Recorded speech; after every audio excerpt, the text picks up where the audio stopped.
Agora, Dani, como que o Trump vai embalar a narrativa desse acordo? Porque a rigor é um acordo que o regime fica mantido, o programa nuclear malemar vai ficar mantido, controle do estreito sobre o Irã, mísseis balísticos, o programa também mantido. Hezbollah, assim, como que você prevê e com o seu conhecimento vai ser embalada a narrativa comunicacional do Trump para este acordo? Ô, Caio, isso está mais parecendo The Winners Take It All para os iranianos. Porque, de fato, e aí eu concordo com o Lorival, os conservadores iranianos, eles têm mais razão do que os conservadores americanos. Isso é, os iranianos conseguiram criar uma condição, uma armadilha, de maneira que os Estados Unidos não conseguem fazer muita coisa. Voltar a atacar o Irã é algo desastroso para os países do Golfo, algo desastroso para o sistema mundo. Então, o que ele faz agora é tentar dizer, não é? Vamos empurrando isso com a barriga um pouco, vamos tentar trabalhar a ideia de que eu vou libertar, ou vou criar condições para que haja, ou que exista livre trânsito ali no Estreito de Hormuz, mas, na realidade, vai ser muito difícil embrulhar esse presente de grego, sabe? Então, o que ele vai tentar dizer é mudar o tom, como tem mudado, oscila como sempre, né? Eu levei um susto quando ele disse que ia jogar bombas no Omã. Falei, será que ele errou? Será que ele queria falar Iêmen e falou Omã, jogar bombas no Omã? O principal ator de mediação, um dos principais, né? Com relação ao Irã e os Estados Unidos.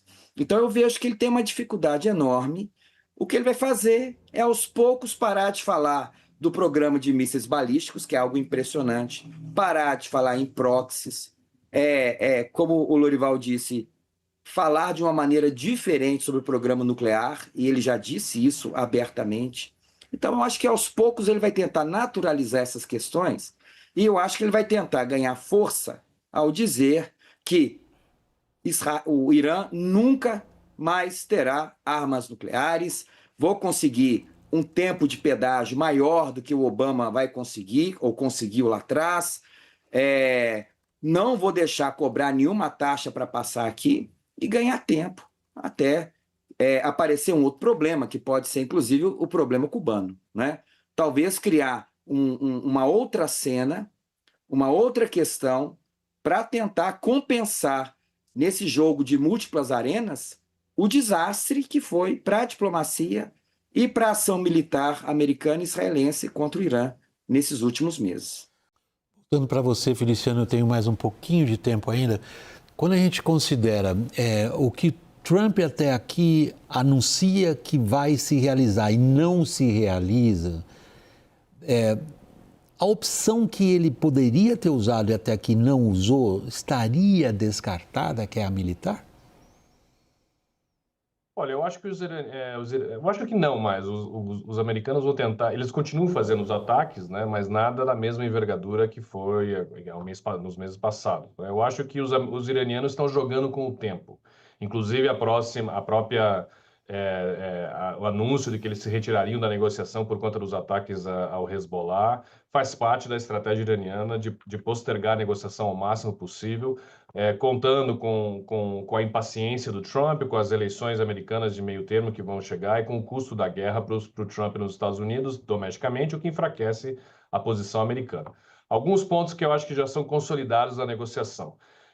Uma reabertura gradual do Estreito de Hormuz, com a normalização do tráfego marítimo, uma redução ou suspensão parcial do bloqueio naval americano, um certo alívio econômico para Teherã, seja com as sanções, um alívio das sanções ou o descongelamento de ativos iranianos no sistema financeiro internacional, algum tipo de retomada da exportação iraniana para outros países, o nível está até mesmo a níveis próximos antes da guerra, e o que o Teherã busca sistematicamente é uma retirada das tropas americanas que ainda estão no entorno geográfico do Irã, e isso não vai acontecer.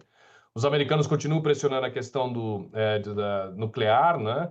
E aí você tem a discussão se tropas americanas vão retirar o urânio enriquecido, os 400 quilos de urânio enriquecido que o Irã já tem, ou se isso vai ser mandado para outro país, ou se será destruído dentro do Irã. O que parece ser é que nós temos uma negociação, que é o primeiro track, o primeiro caminho. Nesses primeiros pontos que eu falei, que é a normalização do Estreito de Hormuz, com algum controle remanescente do Irã sobre o Estreito de Hormuz, algo que não havia antes da guerra, isso já é uma derrota estratégica para os Estados Unidos e para Israel também, e sem a resolução da questão nuclear, e a questão nuclear será jogada mais para frente. Então vai ser até um pouco difícil para o Trump vender isso domesticamente, se essa for a tendência, essa é a tendência dessa semana nas negociações. Mas, de modo geral, é isso. Eu acho que o Irã busca um ganho de tempo para ir melhorar suas fichas de barganha à medida que a negociação caminha. Alguns dos principais problemas, ninguém sabe muito bem como é que eles vão ser tratados. O que é que foi acordado nesse memorando de entendimento? Está em aberto. Pelo menos não é público. Hormuz, como seria? A questão nuclear do Irã, essa é intratável há mais de 30 anos. Como é que ficaria? Enquanto isso, o Trump está preocupado com Obama. Tudo que ele fala, ele vai se comparar com Obama. Bem, acho que eles não conseguiram degradar o suficiente a capacidade do Irã de bloquear o Estreito de Hormuz e de atacar os aliados dos Estados Unidos no Golfo Pérsico, né? E então foi uma tarefa não terminada dentro do prazo permitido pela lei e o Trump sente que precisa ainda pressionar o Irã porque senadores super importantes republicanos como Lindsey Graham, o Ted Cruz, né, o Roger Rick e outros estão dizendo que para que fizeram a guerra se estão aceitando o que o Barack Obama aceitou, fazendo um acordo como o que o Barack Obama fez e que permite ao Irã ter um programa pacífico e tal. Por que o Trump está aceitando as condições do Irã? Porque o Irã mantém o bloqueio do Estreito de Hormuz, que está penalizando a economia. As próximas semanas podem surgir novas evidências desses efeitos negativos do fechamento do Estreito de Hormuz e com consequências eleitorais em novembro. Então, o Trump está num grande dilema, né? Por isso que ele também tenta atender a Israel. O Netanyahu fez questão hoje de bombardear intensamente o Líbano para mostrar que não vai cumprir a parte israelense do acordo. É verdade que o Hezbollah também provoca, também ataca Israel, porque também tem interesse nesse tensionamento. E aí ele vem com essa ideia absurda dos acordos de Abraão serem mandatórios, obrigatórios para a Arábia Saudita, Catar, Paquistão, todos os países envolvidos. Aqueles que responderam disseram, não quero, não vou assinar os acordos de Abraão, que foi o caso do Paquistão. Os outros nem sequer responderam de tão absurda que é essa condição. Trump não tem condições de impor isso aos países muçulmanos depois da destruição da faixa de Gaza feita por Israel, claro que causada pelos ataques de 7 de outubro de 2023 do Hamas. Só um parênteses para ajudar a nossa audiência que às vezes não é tão empenhada nos detalhes como você. Os acordos de Abraão supõem uma certa normalização das relações entre esses países, por você mencionados, e Israel, cuja participação exatamente nesse cessar-fogo, você mencionou agora, Lorival, é crucial. Não estamos tratando de um cessar-fogo apenas ali em volta de Hormuz. Nós estamos tratando de uma relação muito mais complexa que envolve a situação no Líbano e Israel, onde os israelenses, como você disse, impuseram hoje alguns dos mais pesados bombardeios dos últimos tempos. Se a gente olha essas duas situações em conjunto, e temos que vê-las em conjunto, Vitélio, os israelenses estão torpedeando as negociações? É uma forma muito lúcida de colocar isso, William.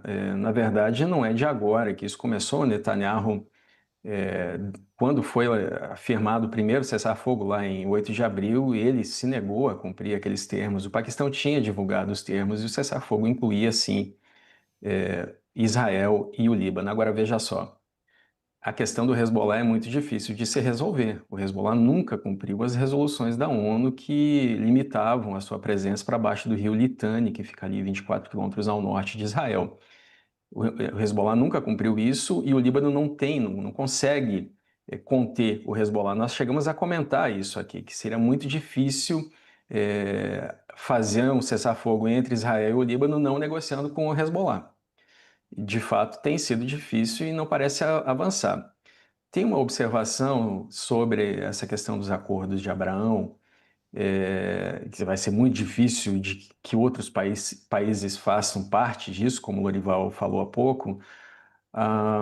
O Trump teria uma grande vitória se a Arábia Saudita aderisse, porque, evidentemente, ela representa a grande população sunita na região, abriga as cidades lá sagradas de Meca, Medina. Os sauditas estavam se aproximando de Israel quando houve o ataque de 7 de outubro de 2023. Agora, não é uma sinalização e nem algo fácil de se negociar, sobretudo quando os Estados Unidos não conseguem cumprir os seus objetivos nessa guerra. Nós falamos isso aqui também. Os objetivos eram de acabar com a projeção de poder do Irã. O Pete Hegseth, secretário de guerra dos Estados Unidos, falou isso. O Irã continua projetando poder, tanto com a geografia, controlando o Estreito de Hormuz, quanto com metade do seu estoque de mísseis, como a CIA informa. Então, os ataques dos Estados Unidos e de Israel não cumpriram o objetivo de guerra, que era limitar o poder do Irã. Pelo contrário, nesse momento o Irã continua projetando poder mais do que projetava antes, porque controla o fluxo de 20% do petróleo e afeta a economia mundial, William. Hussein, o que você está conseguindo ver nesse fog of war, na neblina criada pela guerra? O Fog of War, na verdade, é o nome de um documentário do McNamara. O Lorival lembra bem disso. William, é o seguinte, os iranianos e os americanos avançaram nas últimas 2 semanas de forma significativa em torno de um acordo. Esse avanço levou os iranianos a irem a Doha para concluírem um diálogo a respeito da liberação dos recursos. Os paquistaneses, que são os mediadores, foram efetivos nesse avanço. Me parece que o ponto central aí é a questão libanesa. Os iranianos não abrem mão, no contexto da assinatura desse arranjo todo, para a pacificação do conflito com os americanos, o Líbano seja incluso. Os americanos não têm problema do Líbano ser incluso. O problema é Israel. Israel não admite que, no âmbito do acordo, o Líbano seja incluído, porque para Israel isso seria uma derrota. Então é preciso separar o Líbano do acordo geral. Isso que os iranianos não aceitam. Por que para Israel isso é importante? Porque o Líbano fora do acordo seria, em certo sentido, uma salvação para Netanyahu. Netanyahu está atrás nas eleições israelenses, está pressionado no contexto político interno e ele precisa da carta libanesa. Por isso que ele hoje ampliou, aliás, nos últimos 2, 3 dias, ampliou as incursões militares no Líbano. Essa ampliação tem um objetivo, que é, basicamente, pressionar o governo libanês a assinar um acordo de paz. E pressionando o governo libanês a um acordo de paz, ele teria algo a oferecer no contexto político interno. Então, essa é a finalidade do cenário na atual conjuntura. Quanto tempo vai levar para o Trump entender que quem está mandando nessa guerra é o Netanyahu? Exatamente, o Netanyahu tem a chave, porque para o Irã não é factível, não é aceitável fechar um acordo com os Estados Unidos enquanto que Israel está expandindo sua ocupação territorial no Líbano, né? Pela primeira vez, eles cruzaram o rio Litani, foram em direção ao rio Zahrani, que está a 10 quilômetros ao norte do Litani, ocuparam esse super simbólico forte de Beaufort. É a primeira vez que eles fazem isso em 25 anos, e sem falar nos bombardeios. É claro que o Hezbollah também está provocando, fez disparos contra o norte de Israel, deu pretextos e também está atacando as forças israelenses no território libanês. Então, ou o Irã consegue conter o Hezbollah e o Trump consegue conter o Netanyahu, ou o próprio cessar-fogo e o acordo entre Estados Unidos e Irã corre um sério risco também.